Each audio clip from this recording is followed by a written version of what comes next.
If you've been paying attention to the news lately, things are, shall we say, moving very quickly. There's been several developments with Israel just over the last 24 hours.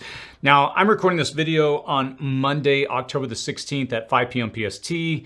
And so who knows by the time I release this video tomorrow what will have happened. But in this video, we're going to try to cover the things that you need to know in order to stay up to speed with the situation that's been playing out right now. Now, as you can imagine, the Middle East is on the verge of so many potential scenarios, and none of them are good. If the situation wasn't playing out there, there would be plenty of other things to report that will impact you shortly, which we're going to cover a little more in the video. We'll also do another giveaway this week, and we're going to announce the winner of last week's giveaway, so you're definitely going to stick around for that. All right, there's a lot to cover, so let's go ahead and jump right in. Israel. There are several components to what's playing out in Israel right now, and we need to run through the main players and the components to really get a complete picture. We're going to cover these points on Israel, and then in a moment, we're going to try to answer the question, well, what comes next? Hamas. If you're not well versed in the history of the Israeli conflict, you're not alone. You have undoubtedly heard of them by now. Now, Hamas is a Palestinian organization that's formed in response to the Israeli-Palestinian conflict. It's known for its militant resistance against Israel, which includes rocket attacks from the Gaza Strip and an extensive network of underground tunnels. And while Hamas operates a political wing within the Gaza Strip and provides social services, it has received support from Iran. However, many Western nations label it as a terrorist organization due to its violence against Israeli civilians. Now, the Gaza Strip, where Hamas is located, is a separate Palestinian territory not part of Israel, and it was initially captured by Israel during the Six-Day War in 1967.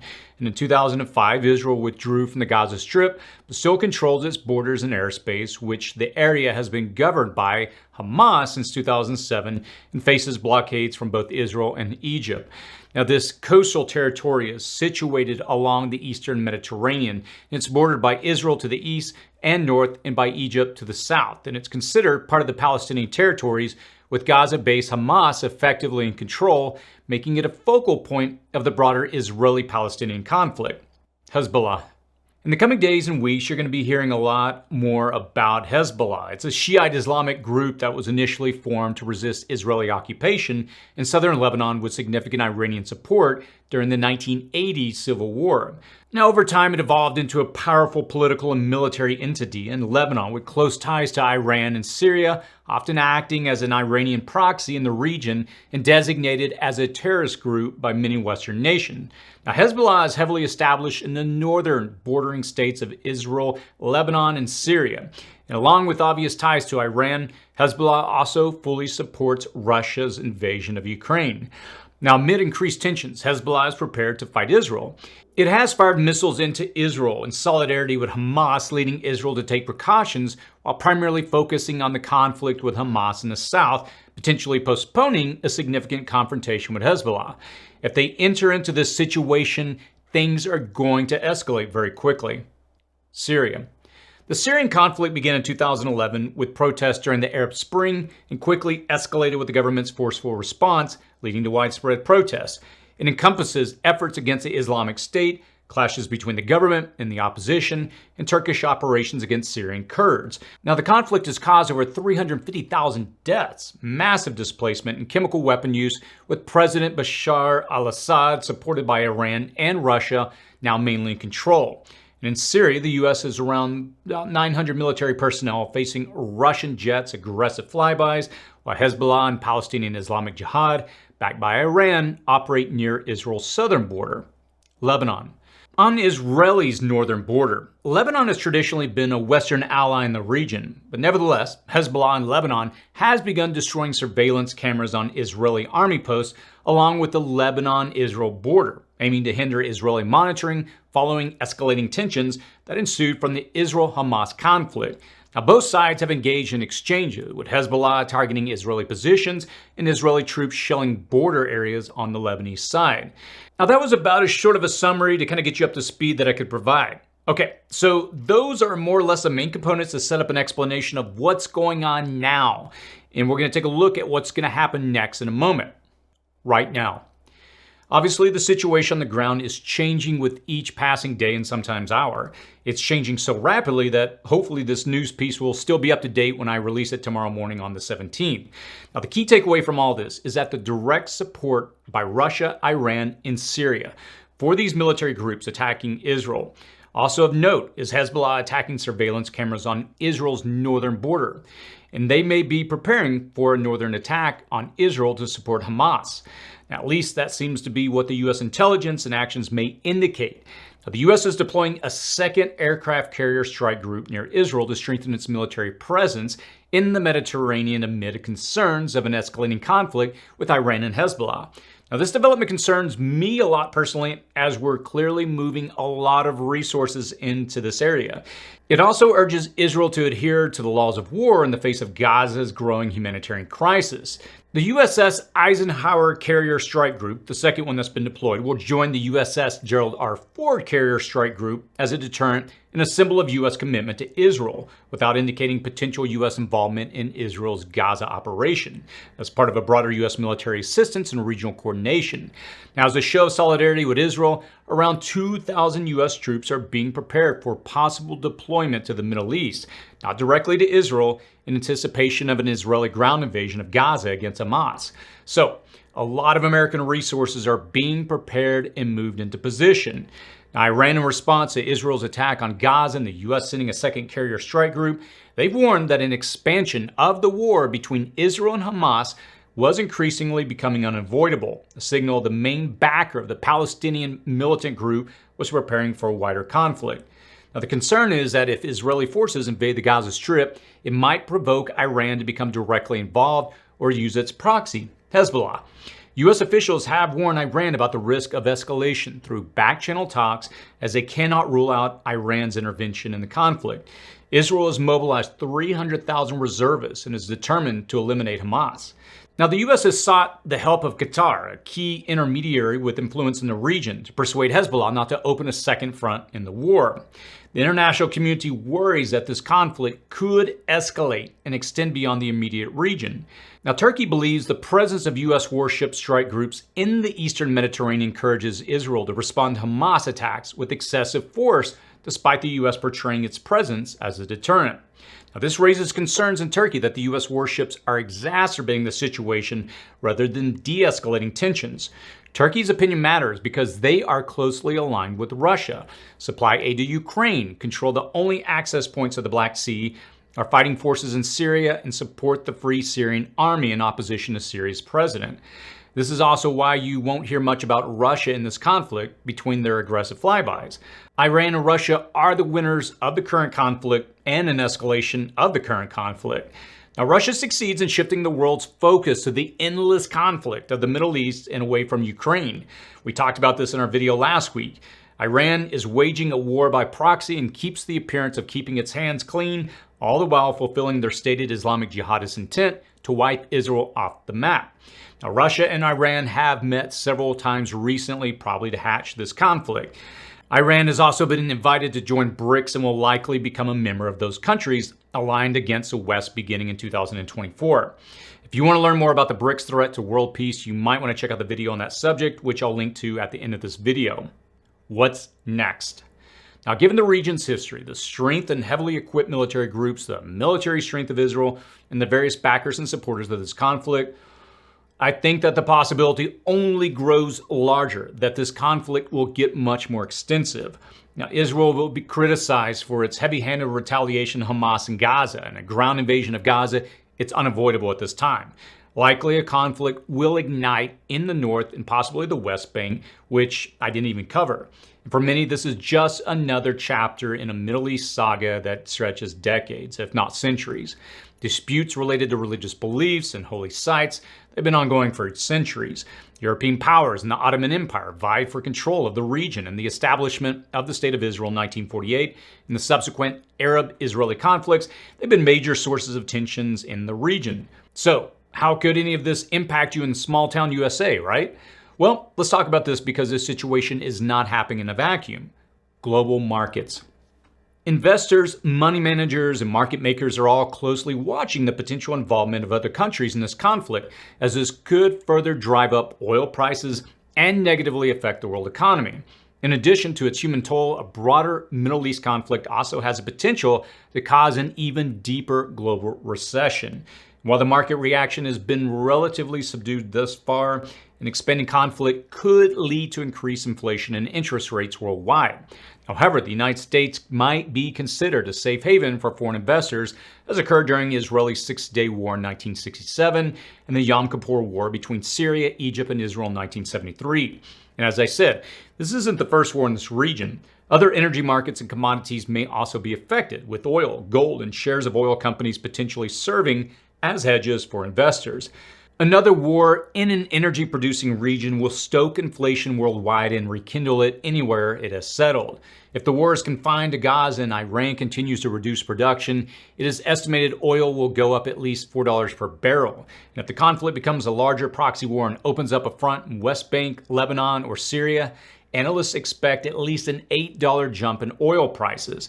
Now, analysts are predicting at least a $64 a barrel jump in oil prices if Iran and Israel directly engage one another in military conflict. That's a jump so significant and fast that whole economies could unravel overnight. And concerns about growing global debt, high interest rates, and aging populations in developed countries raises a specter of a larger financial collapse, impacting global GDP and supply chains for vital resources. These challenges coincide with the realignment of the BRICS away from the West toward a more autocratic world order characterized by centralized power, limited freedoms, and less international collaboration, in contrast to the principles of a democratic world order. We're still in the early days of this conflict, and as brutal as it has been already, it's likely to get much worse and much larger. It could easily flare up into a full-blown world war. And I don't say that lightly. I just want you to be informed of who the actors are in this drama and the impact that it will have on your life. Now, the best protection you have, the best way to insulate yourself, is to be able to endure the high prices, inflation, and potential shortages it will bring to you, no matter where in the world you reside. If you're not sure what to do, I'll post a link in the description section below that outlines some videos to get you started on your preparedness journey. Giveaway.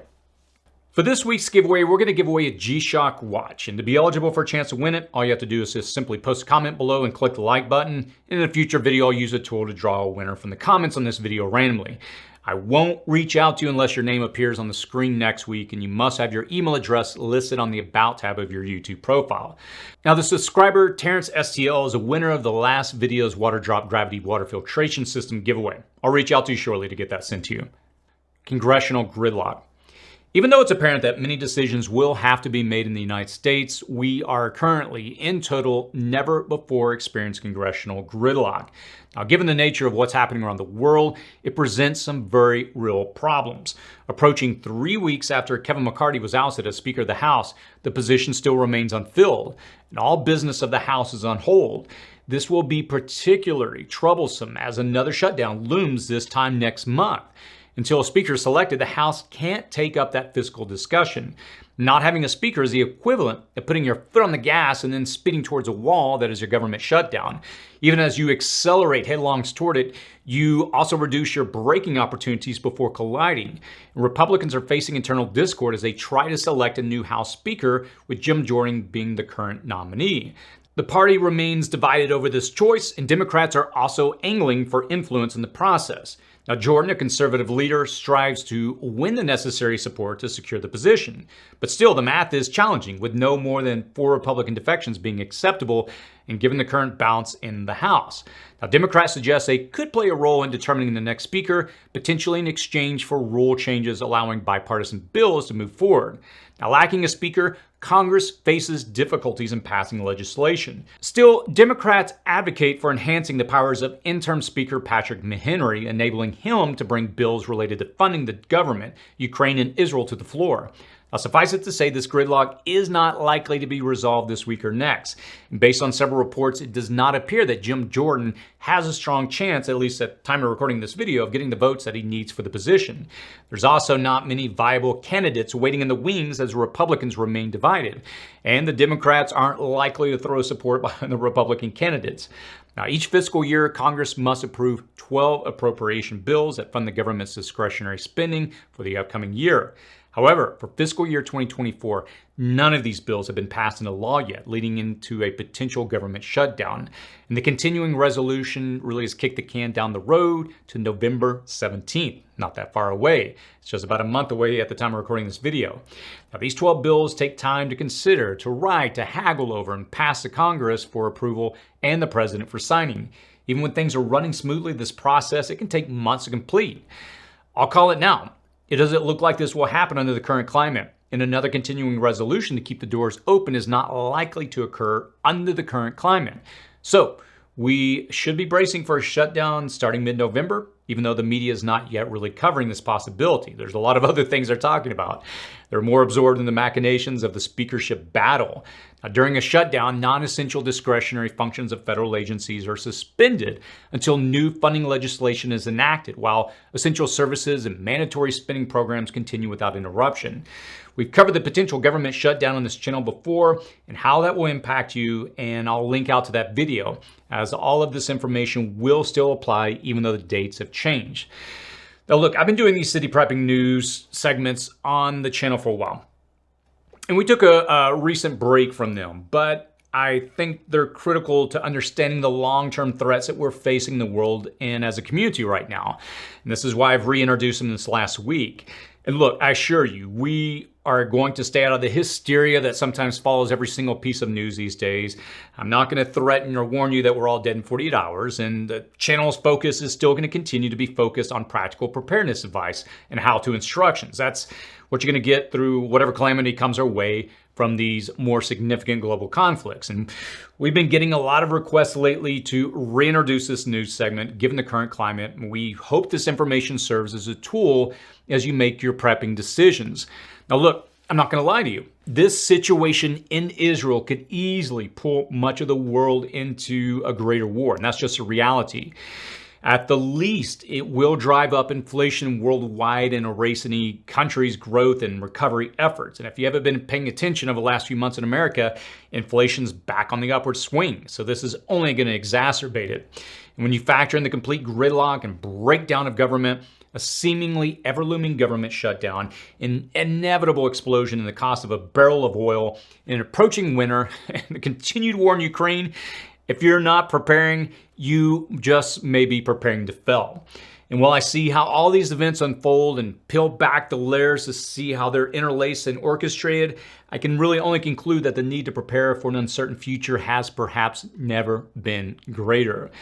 These days, the ability to do that is significantly different than in previous generations because of how tied to these failing supply lines that we are. We're in a global economy. Supply lines that bring us food, fuel, products, and other resources from thousands of miles away are all impacted by what's happening right now. These conflicts and situations in the news, I say this all the time, they should be a motivator for you. I can't tell you what else, short of an all-out war that's being declared, I don't know what else is going to motivate people at this point. The wolves can only be held at bay for just so long, and I see all of these news stories as real symptoms of a more significant illness, including issues like inflation, wealth disparity, political divisions, and the crumbling infrastructure. Now, the importance of preparing for an uncertainty or an uncertain future by stockpiling essential supplies, especially food. I'll always go back to food on this channel. When in doubt, go for food. And focusing on building preparedness and community has never been greater. That last part, community, is something that has really been on my mind lately. And a lot of people have been asking, what can we do to build a community? And I'll be talking about that quite a lot in the next few weeks. So definitely stick around for that. Events like government shutdowns and conflicts exploding into global wars are increasing with frequency and intensity, which should be a cause for concern and proactive preparedness. And I hope you will begin preparing for your journey or double down on your efforts to prepare right now, because the window of opportunity, hear me out, to have more control over your future is closing fast. And I don't, look, if you follow me for any length of time, you know I don't like to use hyperbole, but we have an opportunity to prepare right now. Yes, I understand inflation is impacting us all. Every time I go to the store, it's amazing how much it takes to just get a grocery cart out the door. But what we're seeing right now is difficult But if this situation continues to escalate, especially if oil goes to the roof, all bets are off. If you want to do something today, review our video on the impact of the last potential shutdown, the date for which got pushed to next month. We did a video on that, I believe, a couple of weeks ago. And there you should be able to gauge the impact of this most pressing threat and still have a month to prepare for it. Again, I'll post some great starter videos in the description section below to get you started if you have no idea where to go. So, all that being said, what's your thoughts? What are you doing to prepare? Let us know in the comments section below, because I always learn so much from you all. As always, please stay safe out there.